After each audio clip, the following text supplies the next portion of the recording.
আসসালামু আলাইকুম রহমতুল্লাহি অবরকাতুহু।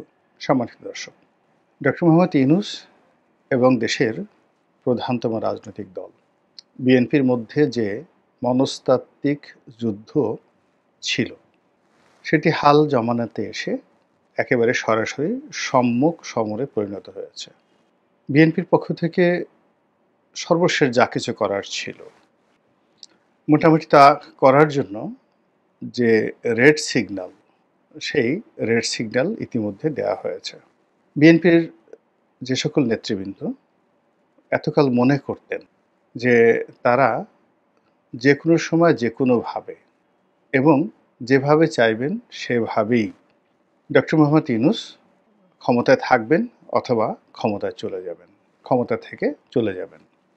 বিএনপি যদি রাজপথে নামে এবং সামান্যতম আন্দোলনের চেষ্টা করে, তাহলে সে আন্দোলনের যে ধাক্কা, সেটি ইউনূস সামাল দিতে পারবেন না। তো এইরকম একটা মনস্তাত্ত্বিক অবস্থা নিয়ে তারা সেই আগস্ট মাসের পর থেকে আজ অবধি ডক্টর মোহাম্মদ ইউনূসকে নানাভাবে বুঝিয়ে সুঝিয়ে কিংবা তার সঙ্গে সামঞ্জস্য রেখে নিজেদের দল গোছানোর চেষ্টা করে আসছিলেন।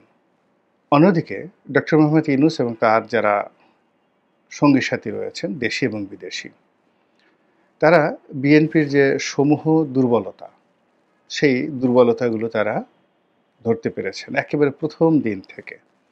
ধরতে পারার কারণে যেভাবে আপনি মাছ ধরেন বড়শি দিয়ে, নর্মাল যে লম্বা সুতো দিয়ে বড়শি ধরেন, তো আপনার সেই বড়শিতে যদি বড় কোনো মাছ, বোয়াল মাছ, রুই বা কাতলা, তো সেটি যখন আপনার দেয়া যে টোপ, সেটি গিলে খায় এবং গিলে খাওয়ার সঙ্গে সঙ্গে সে লম্ফঝম্প শুরু করে, তখন যিনি বড়শির মালিক, তিনি আস্তে আস্তে করে সুতা ছাড়তে থাকেন। এর ফলে কি হয়, ওই যে আপনার যে টোপ গিলে খেয়েছে, সে ব্যথায় কাতরাতে থাকে, সে দৌড়ে পালাতে থাকে, ছুটতে থাকে, ডানে যায় বামে যায়, কিন্তু আপনি ওর চাহিদা অনুযায়ী সুতা দিচ্ছেন, ছেড়ে দিচ্ছেন, একটু সামনে টানছেন, আবার পিছনে ছেড়ে দিচ্ছেন। একটা সময় রক্তাক্ত হতে হতে এবং ব্যথার যন্ত্রণায় ক্লান্ত হতে হতে সে নিজেকে ছেড়ে দেয়। আর আপনি তখন এই একেবারে চিকন সুতোটি দিয়ে ধীরে ধীরে ধীরে ধীরে তাকে টেনে আপনার হাওতার মধ্যে নিয়ে আসেন। তারপরে তার সেই শরীরের যে দুর্বল অংশ, সেই দুর্বল অংশে আঙুল ঢুকিয়ে, কানের মধ্যে আঙুল ঢুকিয়ে তারপর তাকে পানি থেকে তুলে আনেন।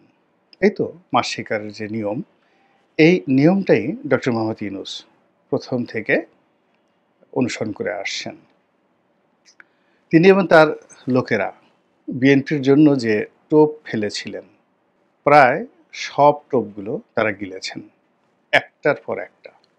আমি উদাহরণ দিয়ে বলি, বিএনপির যে সকল নেতা এবং কর্মীরা দখল করতে চেয়েছেন, বিএনপির নাম ভাঙিয়ে যারা চাঁদাবাজি করতে চেয়েছেন, যারা মব করতে চেয়েছেন, যারা একটার পর একটা মামলা দিয়ে, যে মামলার কোনো আইনগত ভিত্তি নেই, বিএনপির জন্য লায়াবিলিটিস তৈরি করেছেন এবং সেই মামলার ওসিলা করে আওয়ামী লীগকে শায়েস্তা করার জন্য ডক্টর মোহাম্মদ ইউনূসের আইনশৃঙ্খলা রক্ষাকারী বাহিনী, এনসিপি এবং বিএনপির যারা লোকজন রয়েছেন, তারা জলে স্থলে অন্তরিক্ষে, অর্থাৎ আওয়ামী লীগ লোকদের সহায় সম্পত্তি দখল, তাদেরকে মারধর করা, তাদেরকে জেলে প্রেরণ করা, তারপর তাদেরকে থানা হাজতে ঢুকিয়ে এক দফা পিটুনি দেওয়া, এ সকল কর্মকাণ্ড অবাধে নির্বিবাদে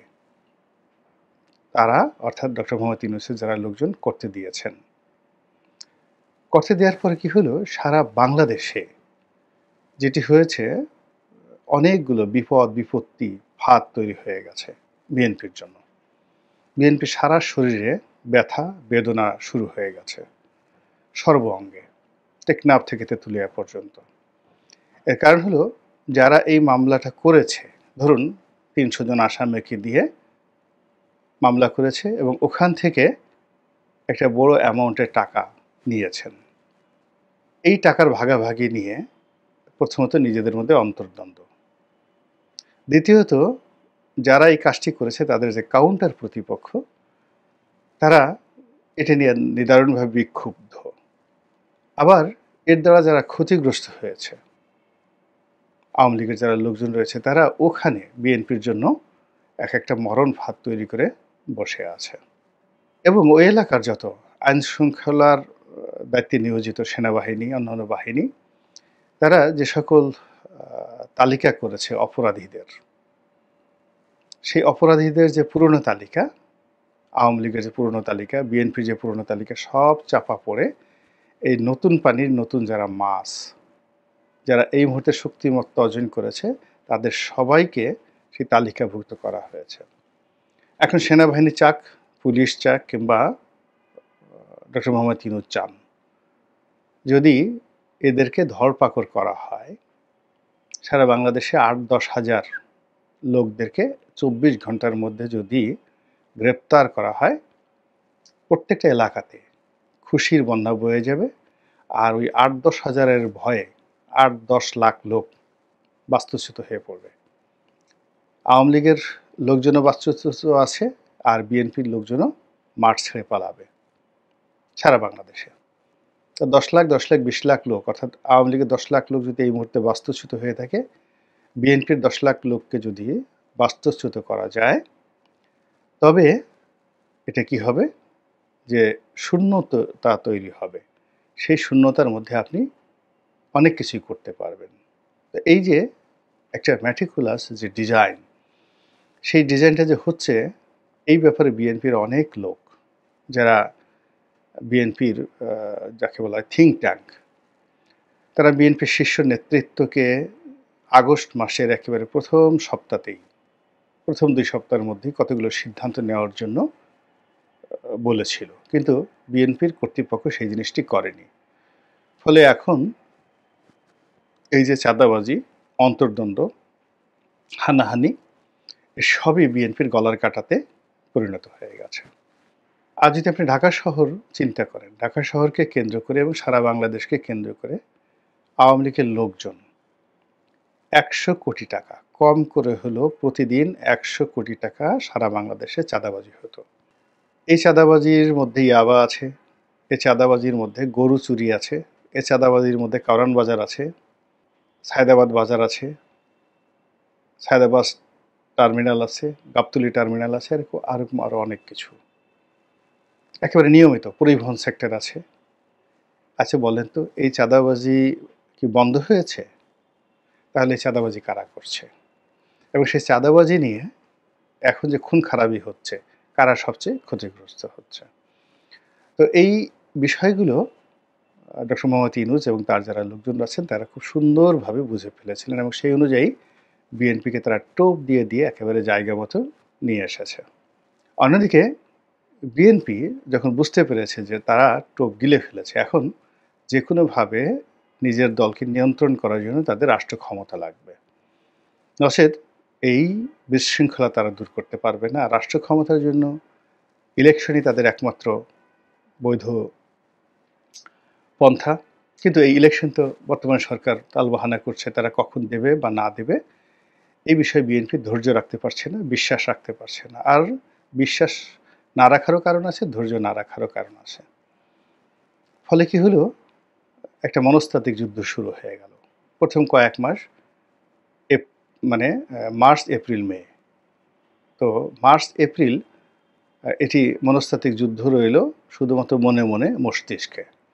কিন্তু মে মাসে এসে বিএনপির মুখ থেকে অনেক কথা বেরোলো, সরকারের মুখ থেকে অনেক কথা বেরোলো, এবং মে মাসের শেষের দিকে এসে এখন যেটা চলছে, এটি একেবারে চূড়ান্ত রূপ লাভ করলো।